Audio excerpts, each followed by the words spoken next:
I sad ću ja ih razvaljati jednu po jednu. I onda s rukom još možeš oblikovati. Evo tako recimo približno. Onda ja uzmem ovaj ovako.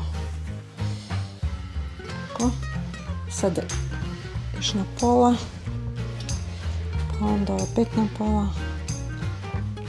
I onda recimo ja radim ovako. A sad,